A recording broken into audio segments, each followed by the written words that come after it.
Kemarin tuh rame. Emang beneran ya Rizky Ridho dicoret dari timnas ya? Tanya ke PSSI dong, kan nanti pemain gak dipanggil dalam satu periode itu sangat-sangat lumrah gitu ya.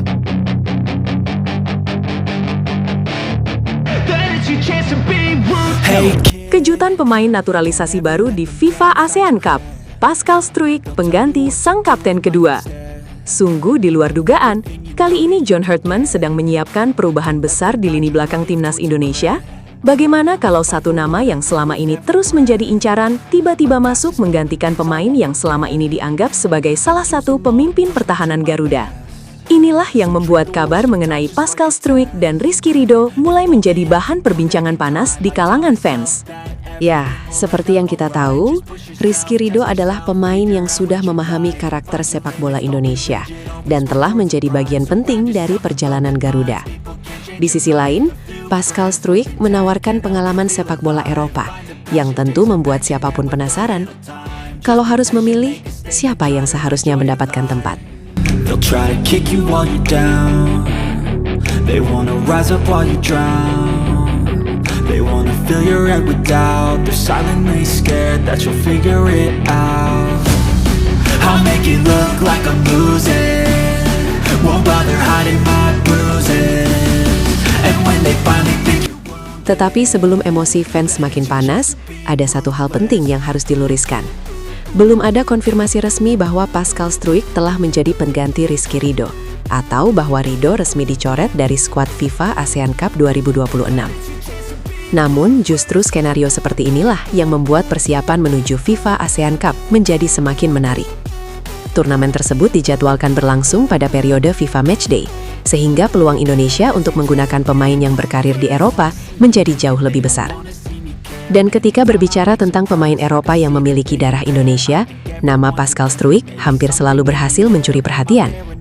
Bek yang berkembang di sepak bola Inggris tersebut memiliki profil yang sangat menarik untuk memperkuat lini belakang Garuda.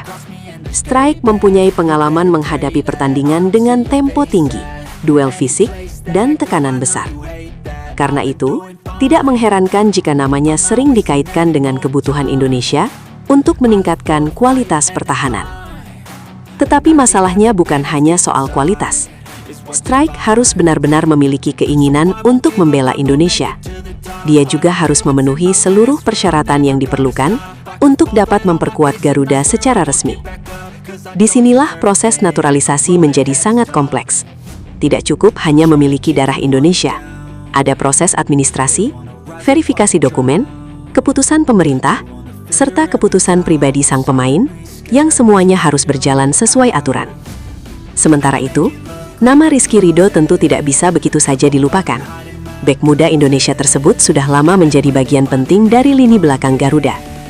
Dia memiliki pengalaman bermain bersama timnas dan memahami atmosfer sepak bola Indonesia jauh lebih dalam.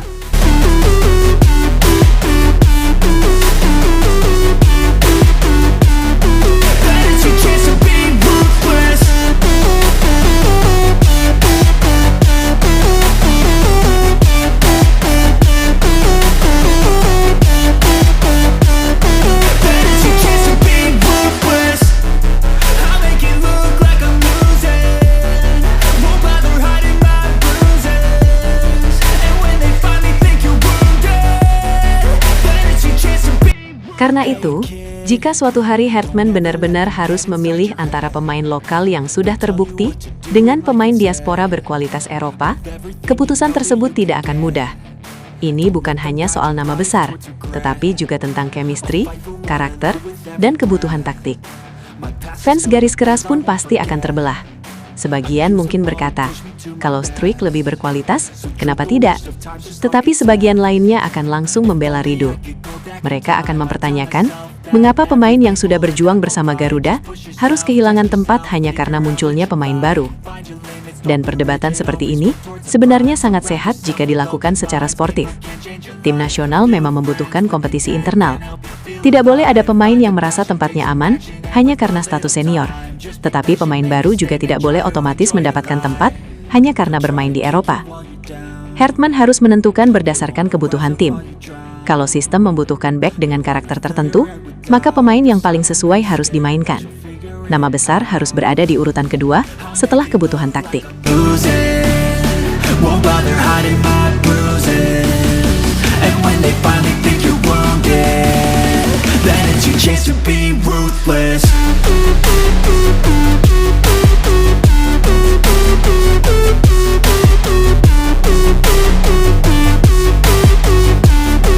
Then it's your chance to be ruthless.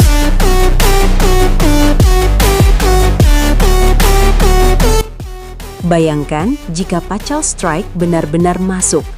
Dengan postur dan pengalaman sepak bola Inggris, dia bisa menjadi opsi tambahan untuk pertahanan. Tetapi itu tidak otomatis berarti Rido harus keluar. Justru Hartman bisa saja menggunakan keduanya dalam skema tertentu. Inilah yang sering dilupakan oleh fans ketika melihat isu naturalisasi. Kehadiran pemain baru tidak selalu berarti pemain lama harus disingkirkan. Dalam turnamen panjang, kedalaman skuad justru sangat penting.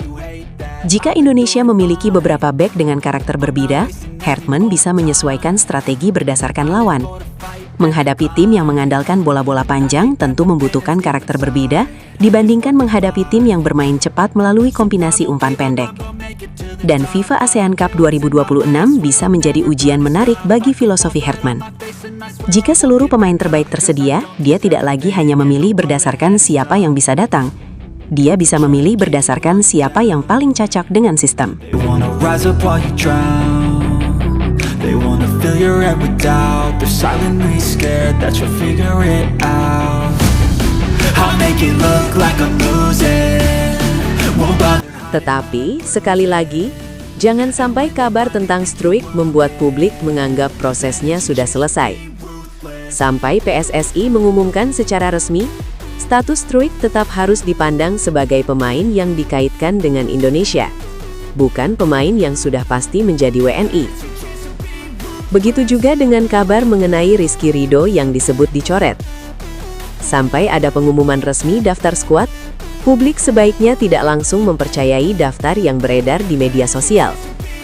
Dalam sepak bola, daftar sementara dan daftar final adalah dua hal yang berbeda. Namun, kalau skenario tersebut benar-benar terjadi, Hartman akan menghadapi dilema besar. Memilih Struijk berarti mendapatkan pengalaman Eropa. Mempertahankan Ridho berarti menjaga kontinuitas dan chemistry yang sudah terbentuk. Fans pun akan menunggu satu hal. Siapa yang tampil lebih baik ketika berada di lapangan? Karena pada akhirnya, jersey Garuda harus diberikan kepada pemain yang paling siap memberikan kontribusi untuk kemenangan Indonesia. I live for the fight and the climb, and I think that the pain that's deep inside is what defines. So I won't give up, I'm gonna make it to the Justru persaingan seperti ini yang bisa membuat level timnas semakin tinggi. Ridho harus terus berkembang. Struijk juga benar-benar datang, juga harus membuktikan kualitasnya. Tidak ada tempat gratis untuk siapapun. Dan jika Hartman mampu mengelola persaingan tersebut dengan baik, Indonesia justru bisa mendapatkan keuntungan besar. Pemain lokal dan diaspora akan saling mendorong untuk menjadi lebih baik. Standar latihan meningkat, intensitas kompetisi internal naik, dan kualitas skuad ikut terdongkrak. Jadi, jangan hanya melihat isu ini sebagai Struijk menggantikan Ridho. Lihat lebih jauh. Ini adalah gambaran bagaimana persaingan menuju skuad FIFA ASEAN Cup bisa menjadi semakin ketat.